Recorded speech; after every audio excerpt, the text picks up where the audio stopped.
夜间或清晨咳嗽，我们通常会怀疑2种可能性。第一种就是，第二种有些人他会在夜间跟清晨的时候发作的比较严重。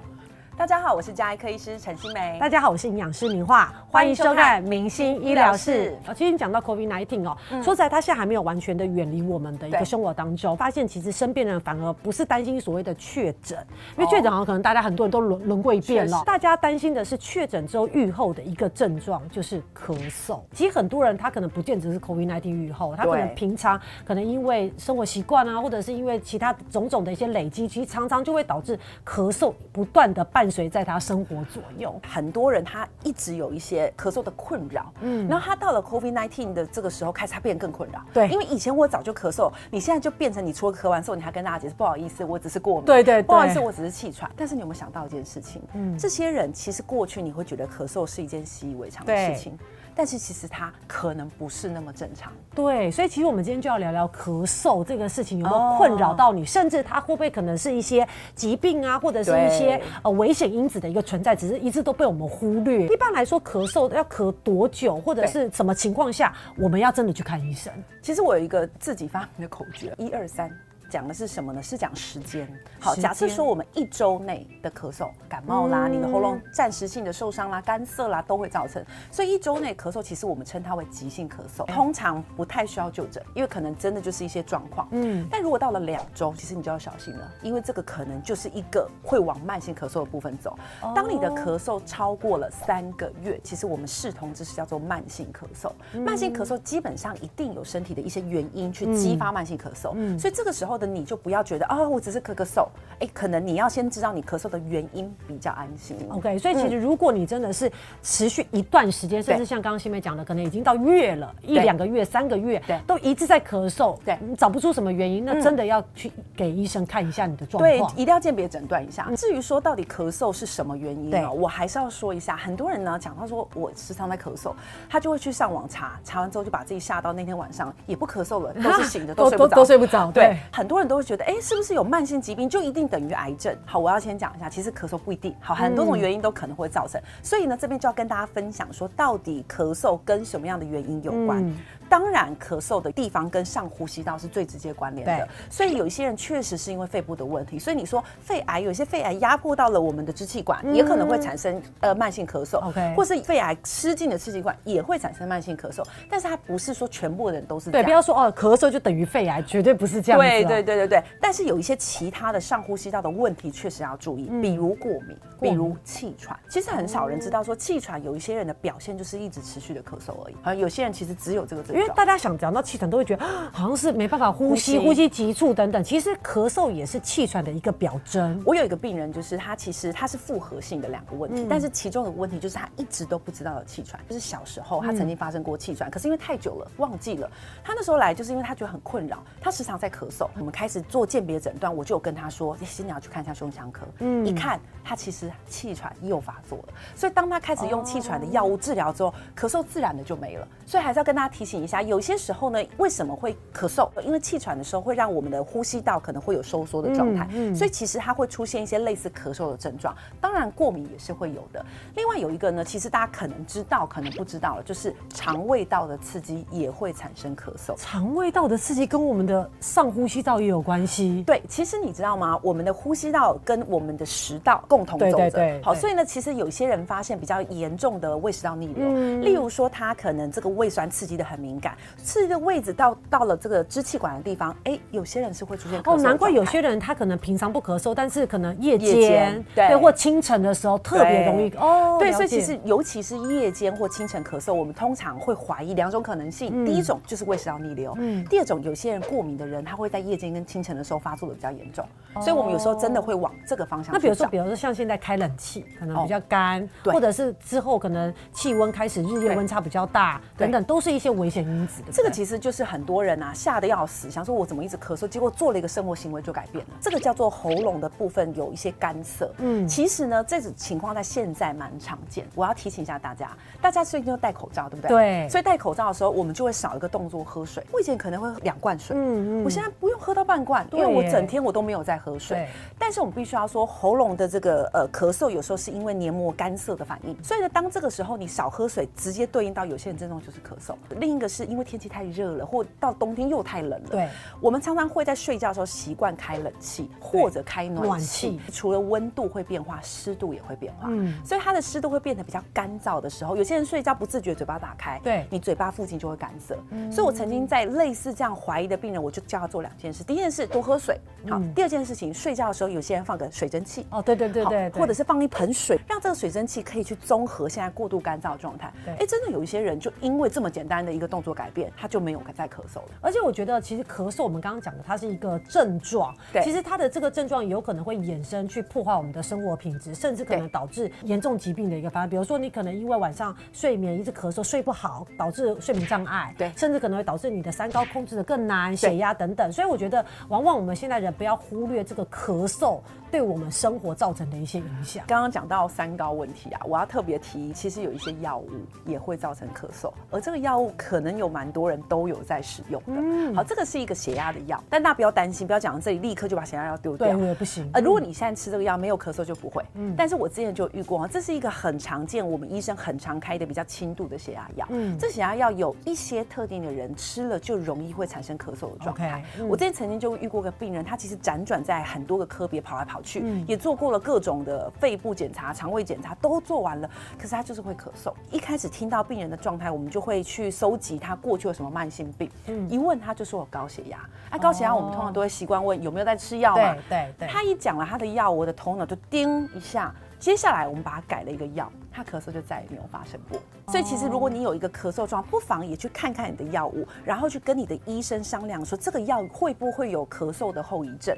有些时候如果有，我们改药其实就可以解决这个问题。因为营养师嘛会被大家问到说，吃什么东西可以让你不要咳嗽？对，说真的，这个营养师真的有点难办到。有点难的，对，针对比如说你吃什么东西马上不会咳了，我不会骗你，就是说不会有速效的，对，不会说什么我吃这个马上就不咳了，这是不太可能的事情。但是的确有一些食物，有一些营养素对我们的一个保护支气管或对我们的肺，其实会有一些的一个保护或改善哦。包括像 Omega-3 的一些食材，对，其实它可以降低我们的一个肺部的氧化压力。还有一些这个富含有贝塔胡萝卜素的一些食材，像红萝卜啊，或者是一些深绿色、红色的一些蔬果，对我们的一个肺癌的预防有一些帮助。比如说你平常在吃白米饭，我会建议你可以加一点糙米，因为糙米里面的这个矿物质这个硒跟这个维生素 E 呢，其实本身对于我们的一个肺部的健康，其实也有一些正面的影响。因为我们常常会发现很多人都会觉得，这个食物可能对于血糖，可是其实往往它不单单只是一个好处而已，它其实甚至对我们的肺也有一些帮助。所以其实，在白米饭里面加一点糙米，其实也是不错的。那除了这个之外，还有像偶尔喝一点绿茶，国外研究发现，其实如果你一天喝个几杯绿茶，无糖的无糖，其实对我们的一个肺癌的发生是具有下降的一个效果。其实黏膜的健康对于防御外界的细菌病毒入侵是非常重要的。对于我们现在，尤其是 COVID-19 还没有完全结束，不论你的鼻黏膜、我们的口腔黏膜等等，所以其实除了刚刚讲的维生素 A 之外，还有像维生素 B 群啊、维生素 C 啊，甚至像矿物质铁跟锌，对于我们的黏膜相关的一些健康以及免疫力相关的一些支持，其实都有一些正面影响。所以其实会希望大家多去着重这些营养素的一个补充，不论是你要从食物或者是从营养品的一个补充，其实都是一个蛮好的一个选择。比如说你感冒，或者是你喉咙不舒服，我曾经被长辈就说，你就喝一个蜂蜜柠檬水啊，或者是洋葱放进电锅里头，水对，然后把它煮成水之后喝掉。对，因为我自己没有试过神效吗？神效，他们就说，你知道我喝了洋葱水之后，我真的就不会再。其实如果你到新梅这样讲，你就说哇，这是一个方法，其实可以去试试看。因为他刚刚讲的，不论是蜂蜜柠檬或者是洋葱水，其实都是天然的食材。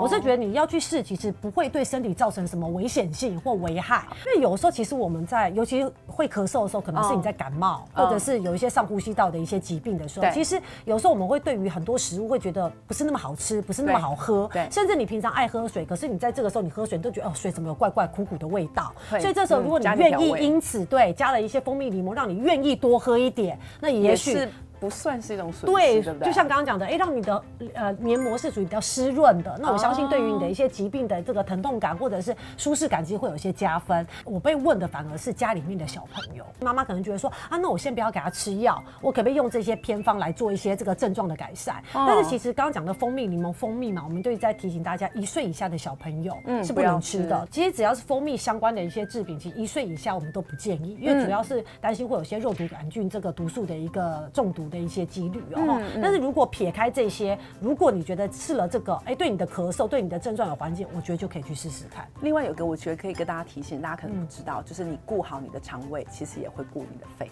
其实我们现在在这一次的新冠肺炎中才发现一个状态，很多人新冠肺炎肺部特别严重，它是因为我们身体过多的发炎。那这个发炎有一个地方可以帮我们平衡它，就是你的肠胃道。所以其实如果你平常啊，你就觉得你的肺很容易人家感冒，就是一个咳嗽，你一感冒就变肺炎，不妨把你的肠胃道顾好。有些时候你的免疫平衡了，你的肺部可能也会变得比较健康。所以顾好你的肠胃等于顾好你的肺。今天其实谈的这个主题，我觉得针对蛮多的已经慢性咳嗽、已经习以为常的人，趁着这个新冠肺炎的时候，你其实可能被这个以前慢性的问题变成现在很困扰的问题。对，趁这个时候干脆好好的找到自己的问题，危机就是转机，没错啊，就可以解决这个问题喽。好，那我们明星医疗室就下次见喽，拜拜，拜拜。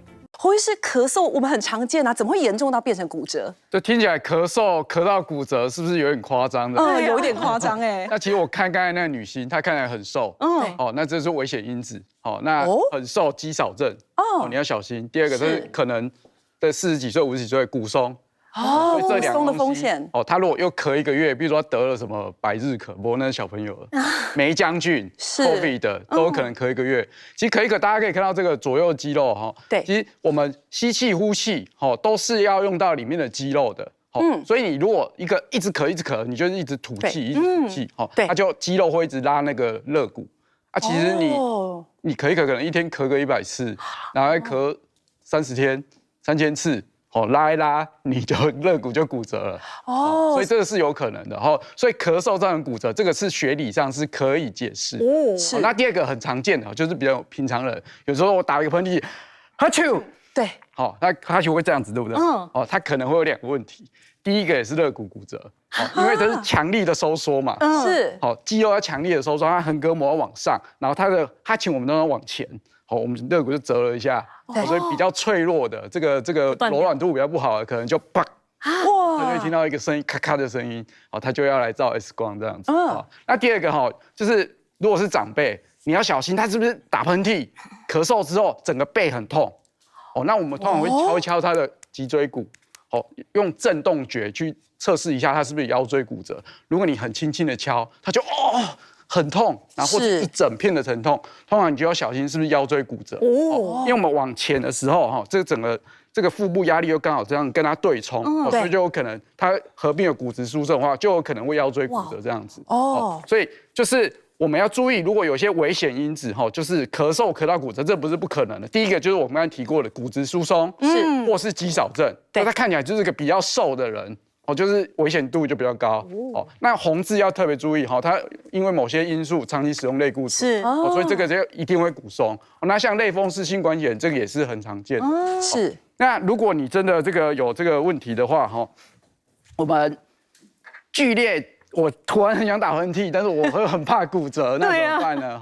那第一个方法就是你可以先稳住你的腹部，就增加你的腹内压，就我们这样。哈啾的时候，我们可以用腹肌，然后增加一点腹内压，我们就不会这样子整个缩起来，然后肚子里面就有一个压力了，所以你的肋骨就不会剧烈的活动，是，或者你真的要一直咳嗽，你就先护住肚子，这是第一个，第二个如果你是比较长辈，你真的很怕这边骨折，那有2个方法，第一个你就直接护住，这样子就是用手告诉我们的这边的肌肉，我等一下咳嗽了，麻烦你用一点力。不要让我骨折，是这样子。那我们再这样这样子咳，就可能这个骨折几率会比较多一点。但如果真的还比较严重，我们就双手护住，这样子，这样子可能骨折几率都会比较下降。这样子。然后我之前其实有个案例啊，如果你有骨质疏松，你给他推拿一定要很小心。就是我有一个推拿师的朋友，我就按他的长辈，他就觉得他有点驼背。就帮他用力压了这个肋骨胸椎的地方，就压了就啪的声音，就骨折了。对，然后当然他一听到当下那个声音也是觉得不太对，那就来我诊所照 X 光，那就发现是有骨折，那不过他们是有认识的啦，所以就是聊了一下，是亲人之类的，所以就这样子解决掉就好了。但是你如果是这个比较瘦的、有骨松的，去外面做推拿，一定要跟推拿师说这个手法要小心一点，不然可能会有这个遗憾的事情发生。错，感冒因为太常见到的症状就是咳嗽啊，甚至还有肠胃的状况。吴医师有穴道可以帮我们同时调理这2个地方啊？对，我们今天介绍3个穴道。第一个穴道呢是在我们的鼻子旁边，鼻子旁边叫做迎香。那这个迎香呢，它其实就像刚刚那个淑慧说的，对不对？这个黏膜都是不健康的时候很容易，所以我们这个鼻腔这个地方呢，我们旁边这个门呐，这守门的这个地方叫迎香穴。那它很好找，就是在我们的鼻孔旁边，跟我们的法令纹的交接，然后这个交接有没有？这个地方。那这个迎香呢，要按的时候不是这样很柔的，你要这样按的时候要往眼睛这个地方这样，然后要这样酸酸的顶一下，然后顶一下。然后再放松，然后最好呢，顶的时候要稍微顶1秒再放松这样，然后这个呼吸完了以后，那再来就是合谷穴。我们在 COVID 的时候，我们戴口罩，我们还是很害怕，对不对？那这个部分呢，在这个我们有个合谷穴，这个广效，就像广效抗生素一样。那这个地方呢，就用上去，它对我们的脾胃、大肠都很好啊，因为它又跟我们的肺呢，在中医来讲，它的经络跟我们的这个什么大肠跟肺是相表里的，所以你按它，其实就会说，顾到我们的肺所以这个部分你按下来，就是这凸出来的地方就是我们的合谷穴，而且它会帮助我们刚刚的迎香，这个是比较远端的穴道，那比较近端的在鼻子这里，所以你看一个远端一个近端，而且如果你右边鼻塞，我们就要什么用我们的左边的这个迎香，它是走对侧的右边呢管左边的鼻孔这样两边，所以有时候按一按早上起来就觉得什么眼睛都舒服，鼻子也舒服。那还有一个呢，真正在调理我们的体质的一个穴道叫做定喘穴。那这个定喘穴也很好找，你只要把头低下来的时候，在我们的后背上面，整个颈部后颈部。那这个后颈部呢，从这个睡枕头的地方往下，那因为你头是往下，所以你就会发现有一个椎体，脊椎呢特别大。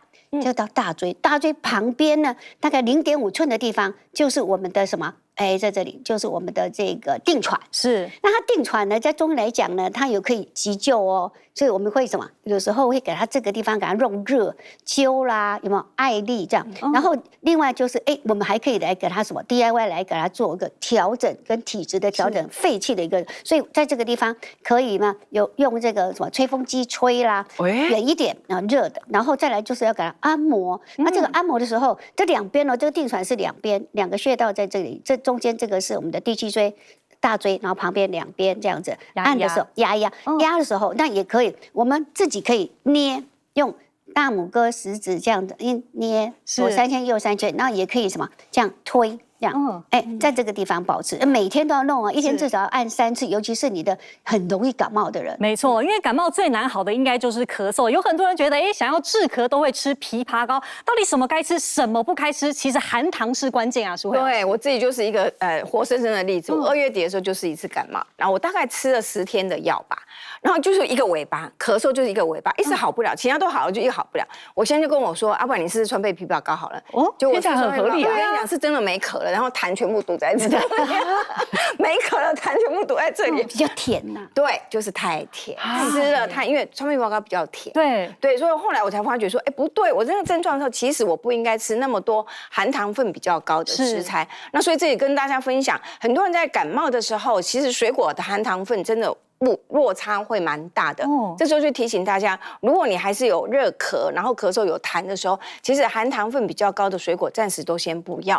比如说我跟大家分享，像释迦，像榴莲，像现在过来的芒果、荔枝、龙眼，都是属于含糖分很高的水果。真的在你热咳痰有很多痰的时候，就暂时我们先缓一下。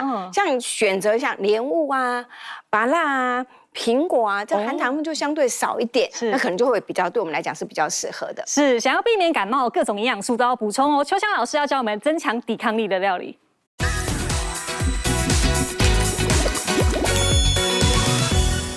咳嗽喉咙痛，那代表我们身体正在发炎哦。秋香老师今天用很少见的食材香椿还有彩椒帮我们身体抗发炎。是因为彩椒很多维他命 C 嘛，那香椿其实是一个高营养价值，然后它一个抗氧化的效果跟消炎效果非常好。这个就是现在春天这个季节哈，就刚刚好是它盛产的季节。秋香老师，你说你家有种？